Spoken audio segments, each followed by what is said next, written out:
Hi, I'd like to take a moment to talk about the idea is something too lush for its own good. And in a garden, how much growth is enough and how much is too much? Let's take a look at that in my garden bed here behind me.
A few decades ago, I was in university and was taking a course on Yanomami peoples of the Orinoco Basin of Venezuela. And one of the concepts they had was in regard to love, and that there was a limit to love, and there was only so much to go around, and you had to parcel it out accordingly, because once you ran out, that was it. There was no more to go around. Now, I don't necessarily believe that there's a limit on love, but there may well be, and certainly are, limits on growth. And that's mainly in regard to the inputs that required for plants to grow.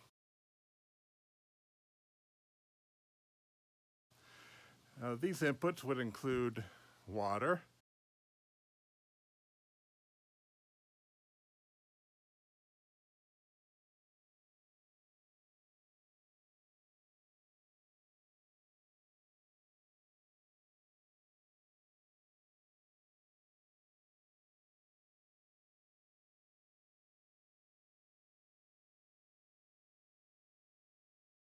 light,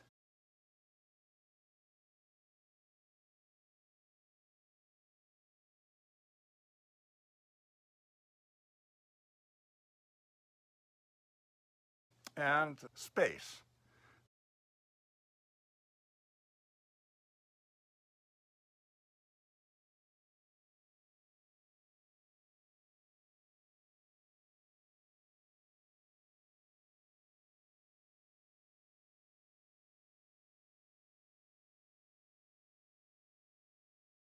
So in a garden setting, these could be exceeded, and if so, you're going to have detrimental results.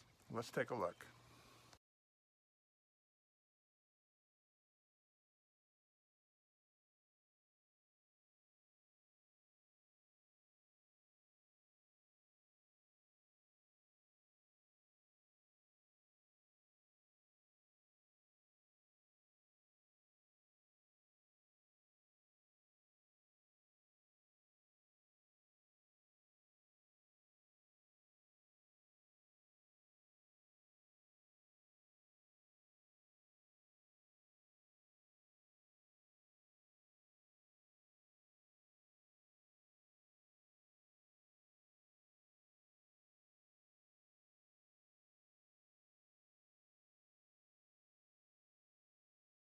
One of the first things is space.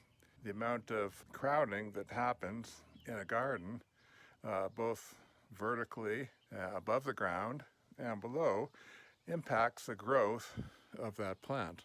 So as a for instance, let's look behind us here.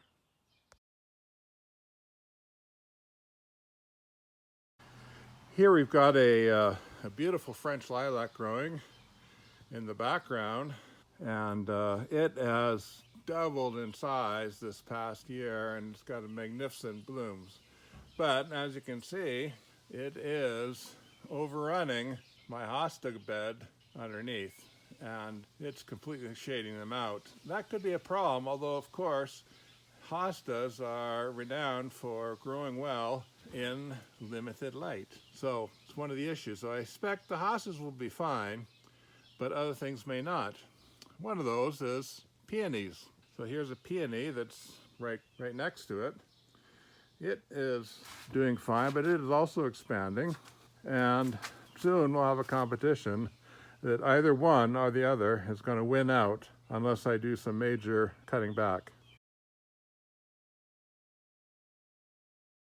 In addition, on the other side, I've got the French lilac is pushing over the top of this wild geranium. You see the hostas down below, and right in the middle are some black Wyoming raspberries that I'm planted that I wish to get established and to grow up this trellis. Now, once it gets up the trellis, gets established, I think it'll be fine, but it's a race against time. Is that going to happen soon enough, or is it going to be overwhelmed by the lilac, the peony, or that euonymus bush in the background? You can see a similar thing here. I put some clover in last year, and this is a yellow clover, and it is 5 feet high and 4 foot wide a year later. It is totally dominating the space and crowding out the strawberries underneath. Now, strawberries, again, they can do okay in limited light, but I think eventually it's going to be a problem. One of the things that I planted this spring is a northern arrow apple, and with the idea this is a tree that should grow tall and skinny and put out apples along its length without wide branches. Now, unfortunately, it's not growing, so there's another issue. But my idea was that it would grow up above the low-lying things and start to occupy the space above that is in the clear. Now, as you can see in the background, in that space in the background, I've got a upright columnar juniper and a Swedish columnar aspen, which, you know, because of all the wet, the branches are bent over and covering the sun from below. So even that vertical space is getting overrun. Another aspect of this yellow clover, which I'm probably going to have to hack back, is it's crowding out the other side. Now here is a grape, a valiant grape that I planted last year. It's coming, it's doing okay, and eventually it's going to grow up this trellis. But right now, it's getting way too much shade, and I think that's going to be a problem. Now, in addition, around behind, and you can't even hardly see it, but in the background, in there is a haskap. Is just getting established. Once it gets going, it'll be 5 or 6 feet tall. So I don't have any problem with that, but it's taking its time. Now, on this side, in terms of light, I had a, let's see, what did I have here? Giacometti clematis.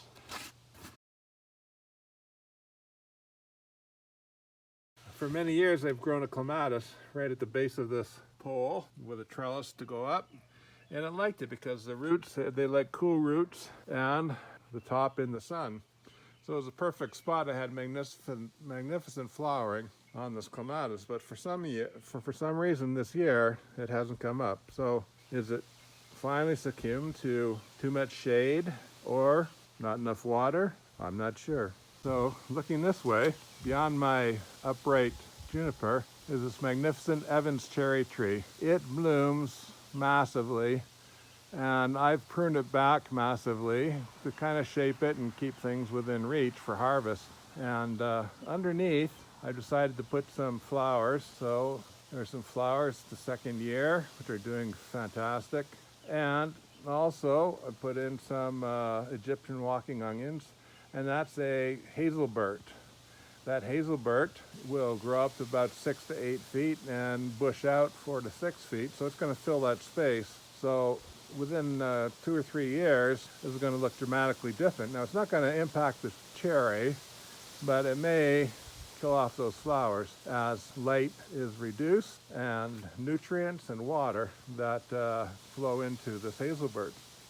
Now, at the same time, it's right on the back edge of my raspberry patch. Now the raspberries they're about maximum height now, about 6 feet, so light can still get through, and I try to contain them into that bed. So again, lots of competition for the available light, lots of competition for resources, for nutrients, and for water. Now, further spinning around from the same spot, I've got a fairly large hawthorn tree, which is growing up and just filling the space up above. It's doing fantastic. It's doing great. I do have an issue with apple cedar rust, and there's a couple of rust spots I'm going to have to keep an eye on. And I pruned it back massively a couple of years ago, but you know, it's doing well. It likes this spot. Now at the base, again, more Egyptian walking onions seem to be doing fine. There in the background, dandelions, which I love the dandelions. I could harvest them, but I don't for food, but I do like them for early season flowers for pollinators, for bees. And then after other things have come up, then I chop them down, chop and drop, or add them to the compost. And they'll come back next year and do their early season thing again. Underneath, I've got, again, some flowers, strawberries, and there's my raspberries in the background. Now, one of the things that you see there is a hose. This is a soaker hose, which it runs under all my beds. Let's take a closer look.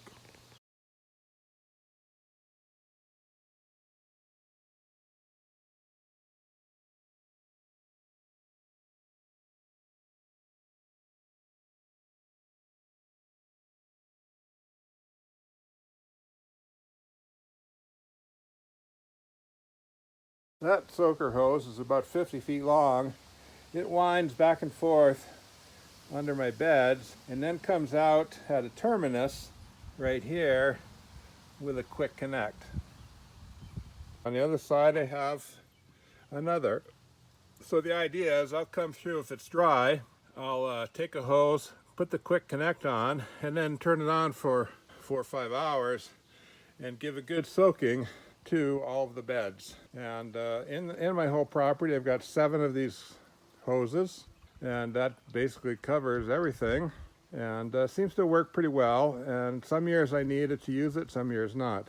This year, it's been very moist. You can see this abundant rain and covering all the leaves, and so I haven't used them at all.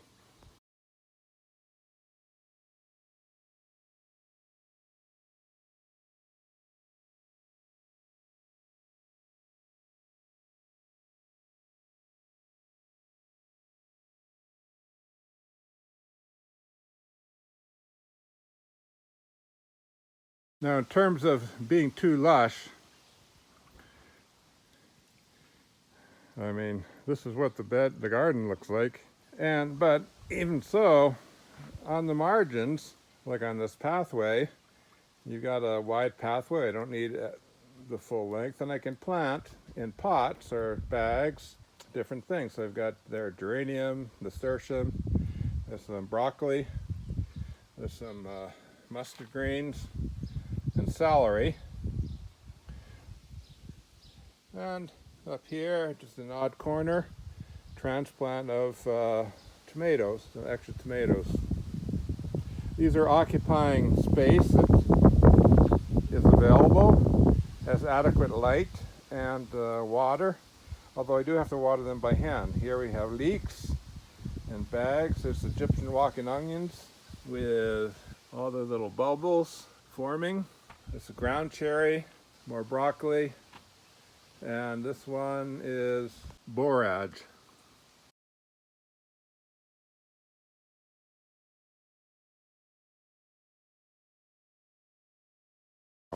Back to the bed, I've got, here's another cherry tree, Evans cherry, which is much smaller.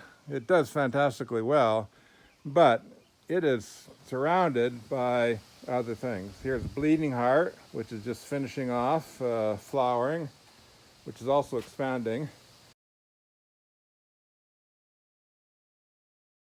More Egyptian walking onions, hens and chickens down here. Strawberries, you see, hiding away. More annuals. Now, look at this agglomeration. One of the issues also is, am I going to lose track of stuff I planted? And I think that's definitely a possibility. Like for instance, look at the strawberry in here. Beautiful, beautiful one just ripening up, but hard to find. And, ooh, look at this. Another haskap. So haskap getting established, surrounded by this big perennial flower. In the background, there's another yellow clover, which has filled a space. And in the back, I've got a number of peonies. I'm not sure what this one is, but it's a monster. And it is just spread. And, it is expanding exponentially. It's like 4 times the size as it has been. It's just spreading everywhere. Here's another peony, a pink one, and again, seems to be doing well.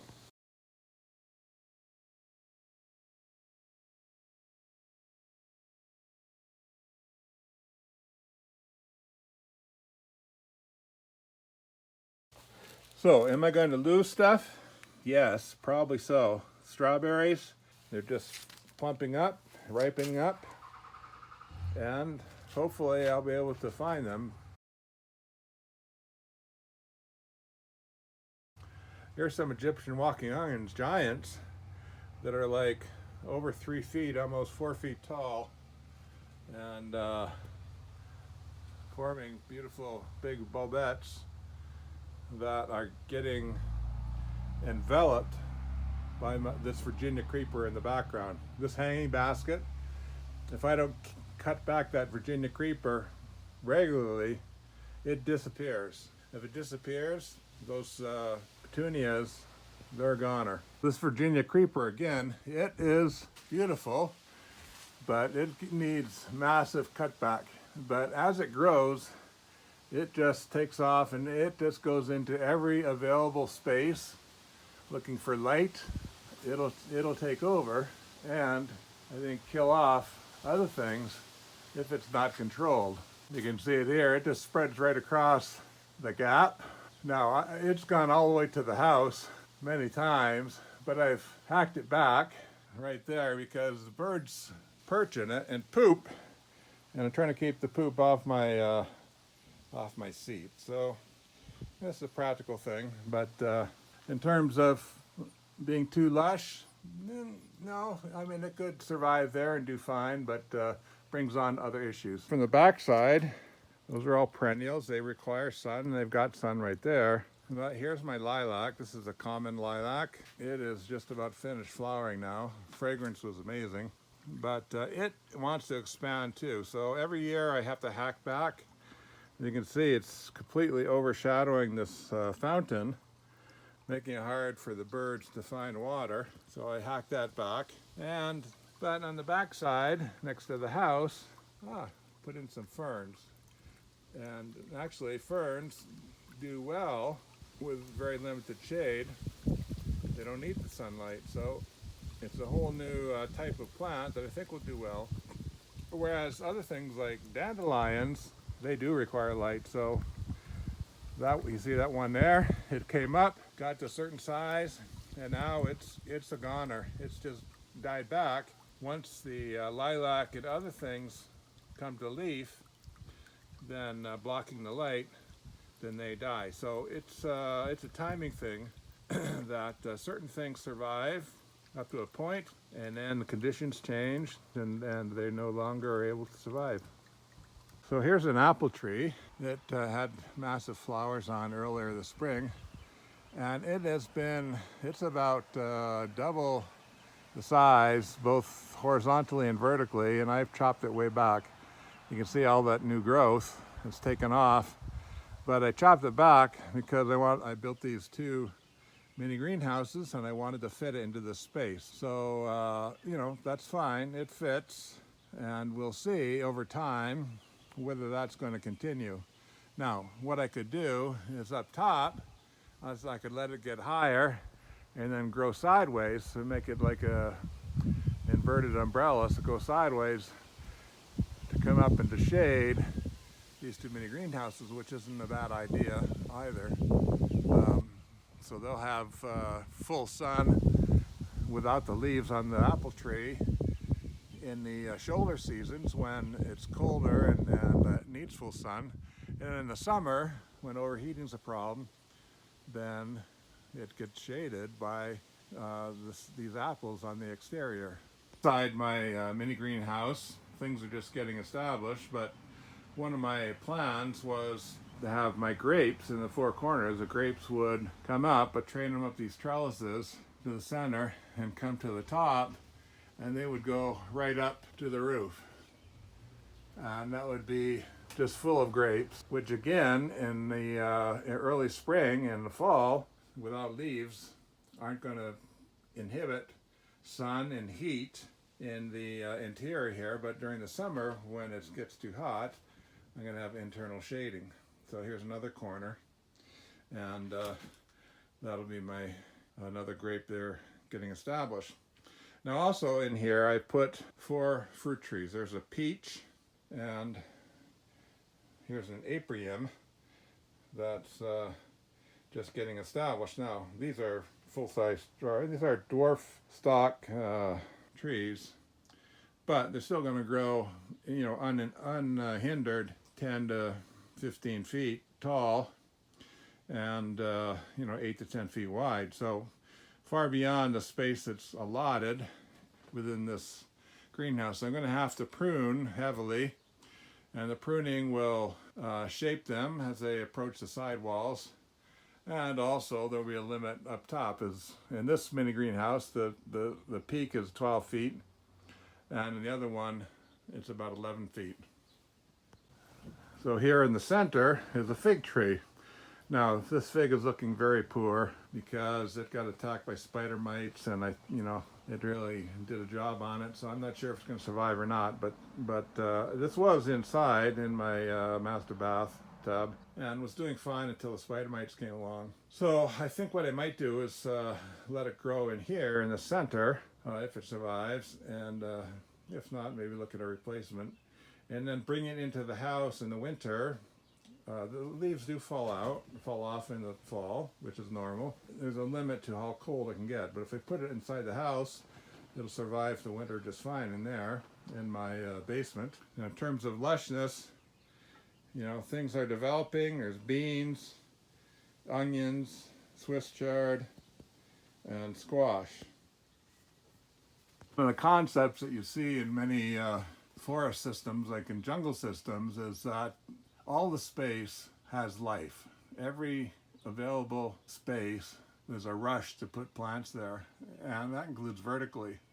So in this case, I've got my apricot getting established right there. I've got squash, I've got annuals in the ground, and some of those beans are pole beans, so they'll grow up on the vines. So I've got vining things. I've got a grape in the corner, which is going to grow up. And then right over the top, up high, where it's warmer, I've got pots where I've grown peppers.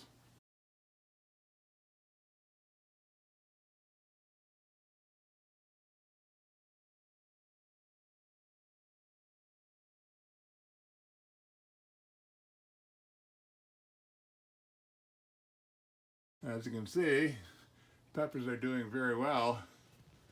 This is the first time I've actually been able to get peppers. So I got some nice banana peppers there, and other bell peppers just getting established. Another interesting thing in terms of too lush is how much is too much. Now here, the space is covered.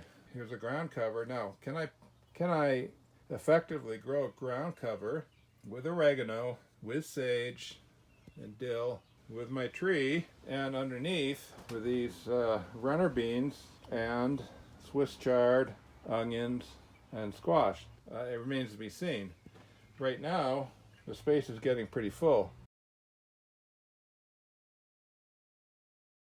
I'm not really sure what's going to happen. We'll find out. One of the reasons I've got the clover, different types of clover, is because it's a nitrogen fixer, and it's going to fix nitrogen into the soil. So if they can grow effectively, fix nitrogen, which is going to feed the other plants, then it could be a symbiotic relationship that will work beneficial to all. Remains to be seen how these beans do. So far, they're looking pretty good. Back outside, just adjacent to my pots, I come up on the bed underneath this small Evans cherry. So I've got a bunch of herbs. There's my bleeding heart, which is expanding. There's some white clover, some more beautiful flowers.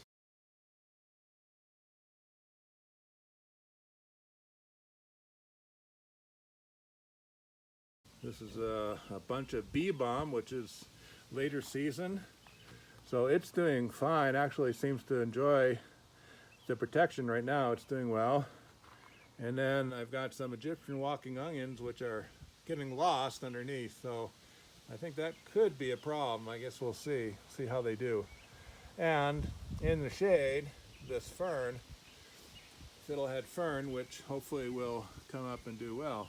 Again, overarching everything are these peonies, and right over the top is this Evans cherry. Underneath the bee balm, just adjacent, along the pathway, I put in 2 eaves troughs, one above the other, and planted mustard, greens, and spinach, and they are doing just fine. And actually, they're doing much better than last year. Last year, they're south-facing, and they were just blasted by the sun, and it was too hot. They dried out way too fast. But this year, with my mini greenhouse here, I've changed the microenvironment.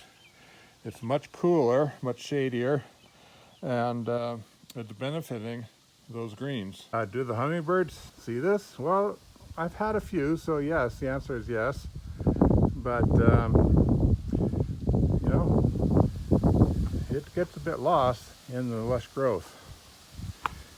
Now here's my raspberries, and you can see that they are constrained. I put in these T-posts and ropes at 2 levels, and you can see them going back. And with the idea, try to constrain these raspberries, because normally what they want to do is they want to grow up, which these are over the top of the ropes. Those are almost 8 feet tall, and then they flop over into the pathway.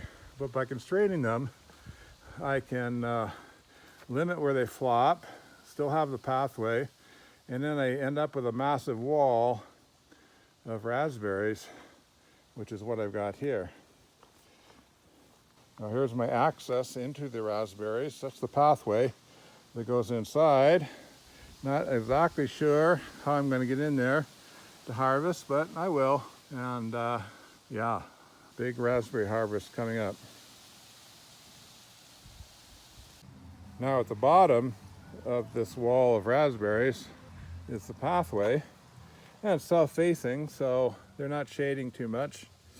And what I've done, I've scattered some sunflower seeds. So I want to grow some sunflowers here. So they're all coming up. You can see these, and there's adequate moisture. They get a lot of light, protection, and I expect that I'm going to have masses of sunflowers later in the season. So again, seasonal. The raspberries, once they've produced and been harvested in 5 to 6 weeks, it'll be over. Then I'll cut back some of these productive vines, which are done, and allow the new vines that are growing underneath space, all the nutrients to go into them. Like here's one right here.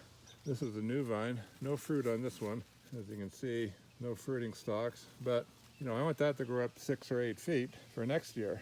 That'll happen as these old vines get removed.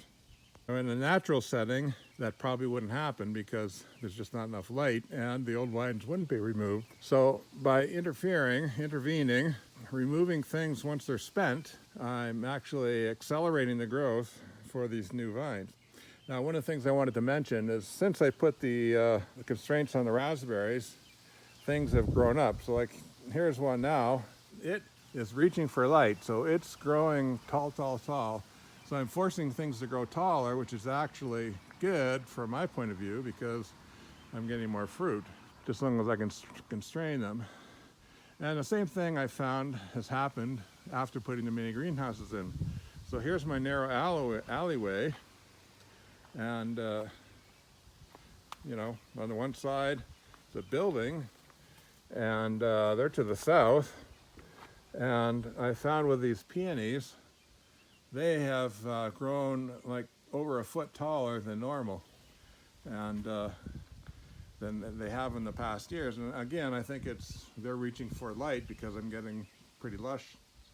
So it's definitely impacting things. And I think the same is going to happen on this pear tree. This is a multi-pear. Last year I had 2 pears, and this year I've got dozens of pears on it. And you can see some getting established. You see that new growth, it's going up, so it's going up quite nicely. And it wants to get up above this lower level bushes and perennials that are crowding from below. Artificially created more garden space by hanging pots and putting pots on shelves, so it gets a limited amount of light. These are herbs, which are doing fantastic. They've all flowered, which is amazing. Sage, there's my chives, lemongrass, and I think this is cilantro in the back. So, first time I've ever had flowers. Now, in the base, I've been working on this bed underneath this plum tree, and I'm trying to establish certain things. So here's a shade-loving flower that and you see Egyptian walking onions, you see strawberries, you see clover. Now the whole bed looked like this. Masses of humongous dandelions, which again were great for early season flowers and food for pollinators. But look at that dandelion. That leaf is 30 inches long, and the stalk with the flower, look how it has extended. That's going up, going up, going up, going up. That is over 3, it's 3.5 feet above the floor. These are massive prize level dandelions, and if I get around to harvesting and using them as greens, well, what a food source. But again, I use it for early pollination, then I chop them, put them in the chop and drop or in the compost, and they'll come up next year better than ever. Again, is it too much? I'm not really wanting to find out because I want to control what survives. So I chop back the dandelions, and it gives these other plants, the strawberries and flowers, and this is a low bush blueberry, a chance to get better established, take over the space. So I'm kind of picking winners and losers here and managing everything. But in nature, each climate has its own succession, plant succession. That succession develops over time and then ends up into a climax situation that is stable.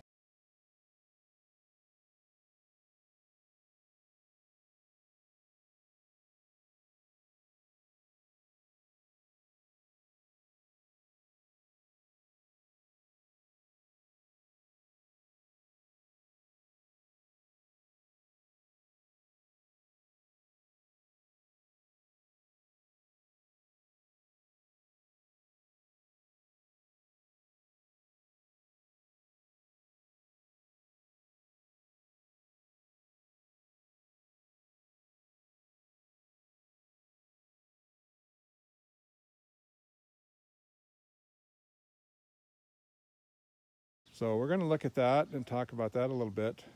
And I guess the question is, in my environment here, is what I'm doing, is this sustainable? Is something I'm going to have to keep working on? Like if I left, would this thing all crap out, or would it continue on?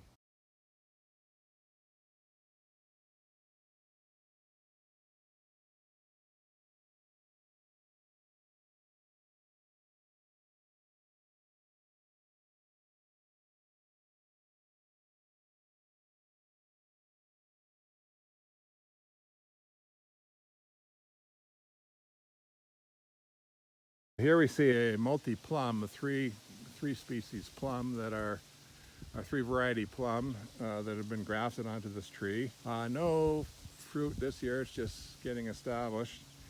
And it's taking its time because it's surrounded by perennial flowers. Mainly lupins, which are just taking over. This is a sand cherry bush, which was there originally for a pollinator for the plum, my other plum, but it never did well. The lupins are doing well. They're filling in. I also have other flowers in the background, and they're over there on the side, clover again, and blueberry. There's goldenrod in the background, and then way underneath, in the background underneath, in a shady spot, with little sun from the south, I'm establishing strawberries. Again, I think there's enough light late in the season that they'll be able to survive and do well. And it's a niche that other things may not do well. Now here, underneath these vertical blue spruce, some bachelor buttons I transplanted last year in the mega heat. Blueberry, tomato in a pot, strawberry, more lupins. Now I tried to get some clematis going in here, but they're just not taking, so I'm not sure what the problem is. There's some sunflowers, little seedlings that'll come up, and I think they'll do well. And then along the fence, fruit. So there's a cherry, Romeo series cherry, that's Saskatoon, another cherry going in the distance, and big cherry bushes in the background there. And you can see all those mega underneath where I haven't come through yet, those mega dandelions. So here we see inside the greenhouse, inside the box, there's a grape growing up out, and squash, which will tumble out the window hopefully. And outside I've got masses of dandelion just everywhere. So I gotta hack these back as we continue on. Massive stuff. Now, one of the projects that they want to do still is on the outside of this fence, on the base, I want to carve out the sod and put in compost underneath the fence, and then plant sugar snap peas that'll grow up and grab a hold of this fence and be another planting space. My garden, I have tried to establish a framework of large trees.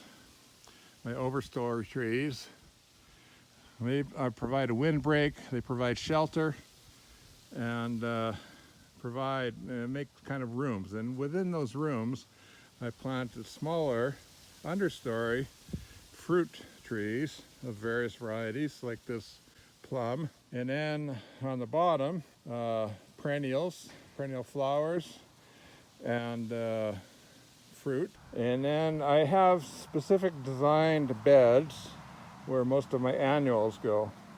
These annuals are in these beds, and they grow during the season. Once the season's done, that's it. Now I've enclosed a bunch of those beds in these mini greenhouses to provide shelter from wind and more extend the seasons. So we'll see how that does. And I think it will be very good overall. Now, by confining certain things to certain areas, like these annuals, and not allowing perennials or trees to overshadow them, I'm able to counter the normal progression or succession of plants in this climate, which would want to shade out and spaces and basically get rid of these annuals. The annuals are fairly early on in successions, and so I'm maximizing production of different crops, and I've got to manage that, because if I just left it to nature, they would be gone. They would be gone. And now I'd get just certain things. You can see the beds inside with my roll-up sides. The water is supplying extra water because of the intense gardening.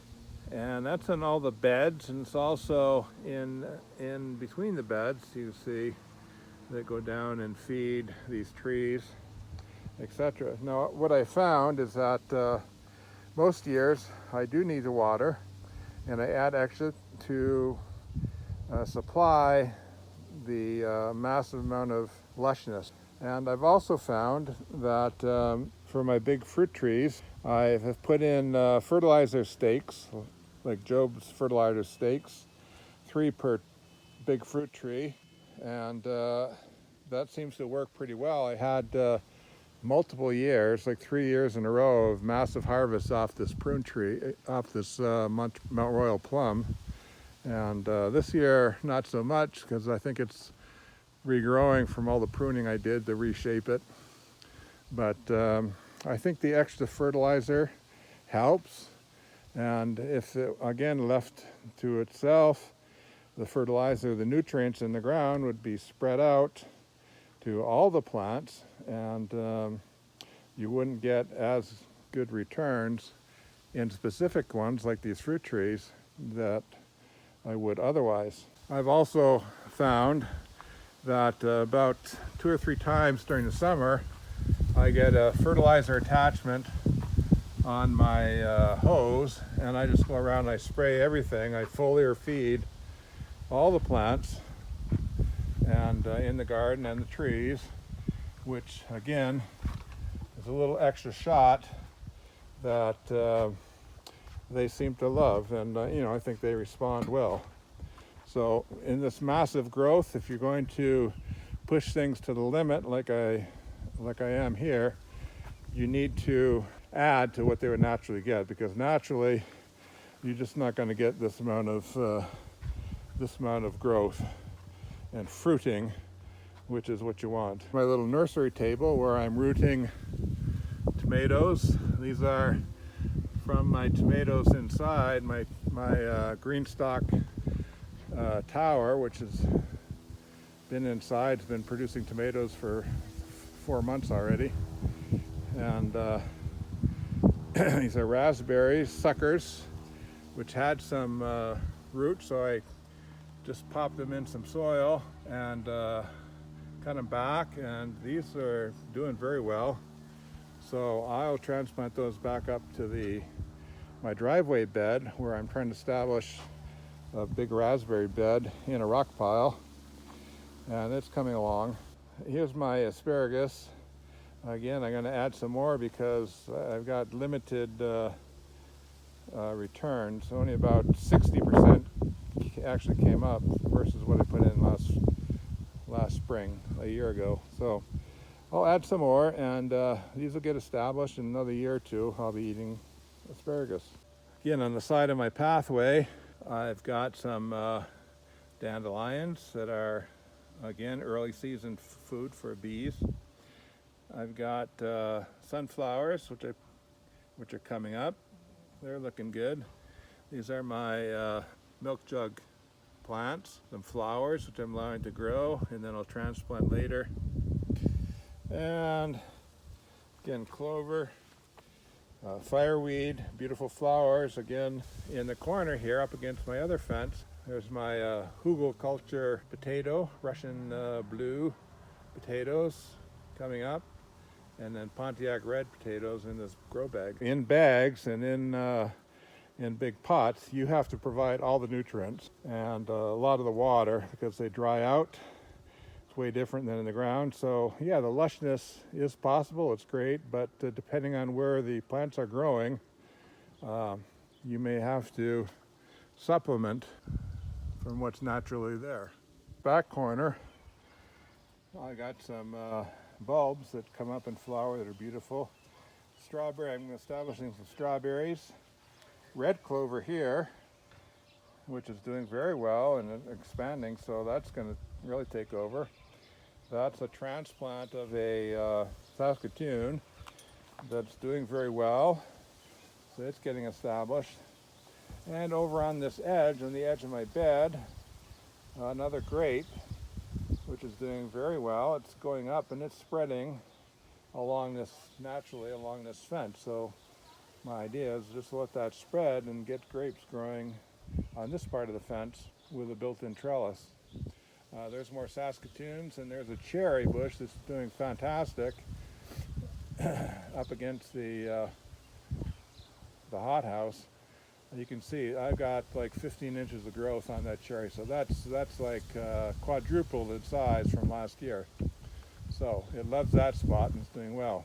Under this apple, I've got some dandelions, and the apple's doing well. Again, I really hacked it back quite a bit to keep the fruits lower, easier to harvest, and to keep more sun, provide more sun into these annual and perennial beds. Last year was the first year for the hothouse I grew tomatoes, squash, pumpkins, and it was too crowded. It was way too crowded. The tomatoes did well, and they were in this first part in the in-ground beds, but the stuff in the back in the bags, squash, I mean, it just was too crowded. I got powdery mildew, wasn't enough circulation, and that's another issue, is you need circulation. So that's an issue. When it gets too lush, may have a problem. Now this year, I've just got tomatoes in here, and I'll keep it pruned back, so I think we'll be okay. Ventilation is one of the reasons I have these roll-up sides, which I've seen in high tunnels on YouTube.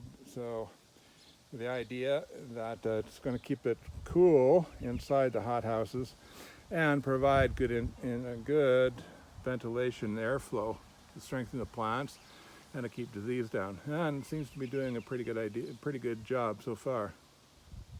This bed, I got mushrooms coming up all over.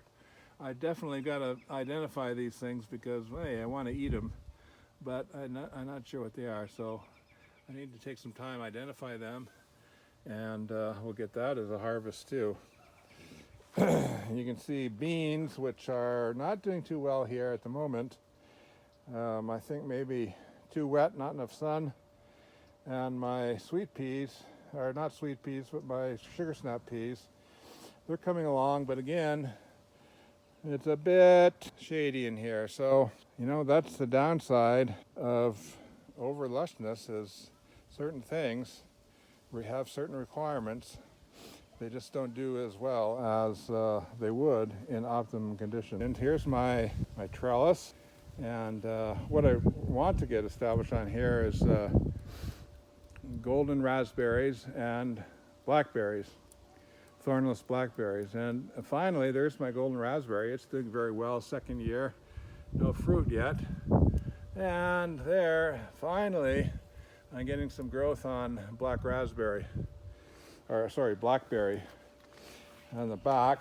You can see as we go up, there's a blackberry that did very well last year, but then it died back too close to the ground. But the new growth is doing well, so we'll see. If that fruits in the same year, I'm golden. If it requires 2 years, I don't know. We'll see what happens. May not be enough light, maybe pushing things too much, and maybe too much competition for nutrients, for water, etc., from these poppies, which just take over. They're like crazy.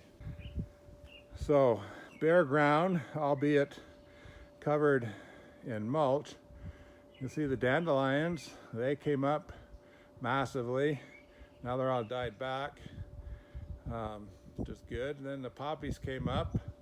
They've done massively, and now they're developing their seeds. But in the midst of these poppies, I've got currants. There's a red currant getting established, black currant, and then down in the front is a wild elderberry and another elderberry. So this is a normal progression, as you start out with lichen and moss, and then early invaders like the dandelions, which seed very readily very easily and spread massively.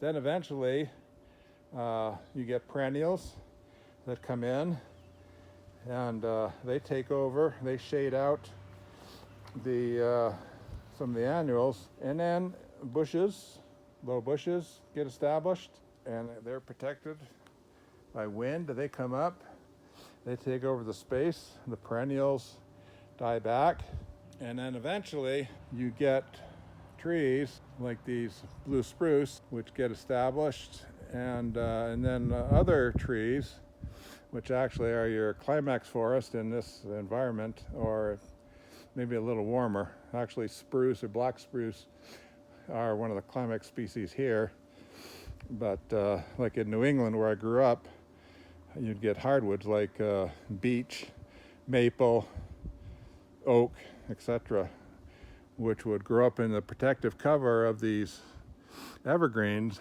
overtake them, and then shade them out, and they would be the ultimate Climax forest.